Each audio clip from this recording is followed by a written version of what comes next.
ট্রেনে যাবেন রাজশাহী থেকে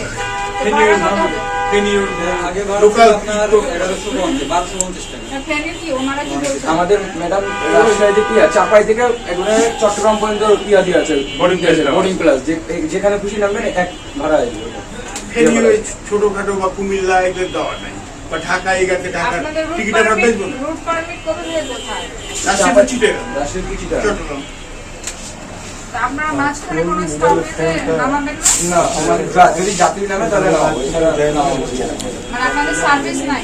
না, ওখানে বোর্ডিং প্লেসে ট্রেনে দিলে ওই একই রুটে। কত আসছে আপনার ভাড়া? এসিতে দেয় না, এমনি 1800 ওটা তো চাপাই থেকে, আপনি লিখে রেখেছেন চাপাই থেকে, কিন্তু রাজশাহী থেকে ভাড়া কত হবে?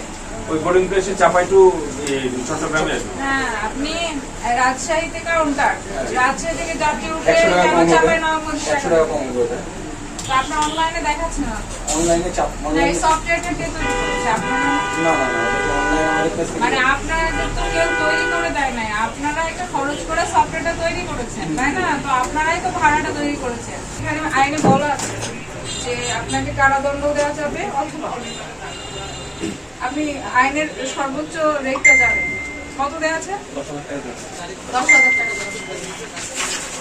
তা আপনাকে আমি সতর্ক করার জন্য 5,000 টাকা করবো। আমাদের টোটাল হেড অফিস ঈদে আপনারা জানেন যে বাড়তি ভাড়া নেয়, যাত্রীর ভোগান্তি হয়, এজন্য আমরা আলাদাভাবে ভিজিলেন্স টিম তৈরি করেছি।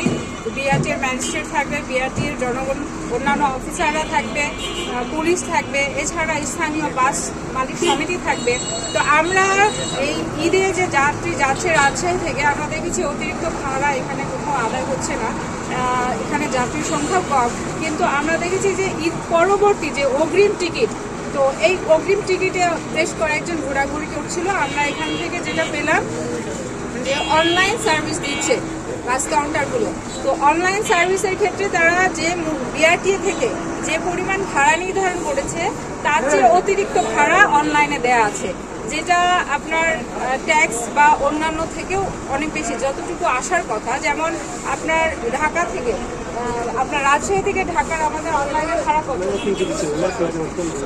আমাদের একই ভাড়া অনলাইনে আর অফলাইনে 690 টাকা, কিন্তু আপনার ভ্যাট আইটি মিলিয়ে আপনার সর্বোচ্চ যে আসার কথা তার চেয়ে আপনার বেশি নিচ্ছে। বিশেষ করে কক্সবাজার, চট্টগ্রাম এগুলোতে ভাড়াটা বেশি দেখাচ্ছে।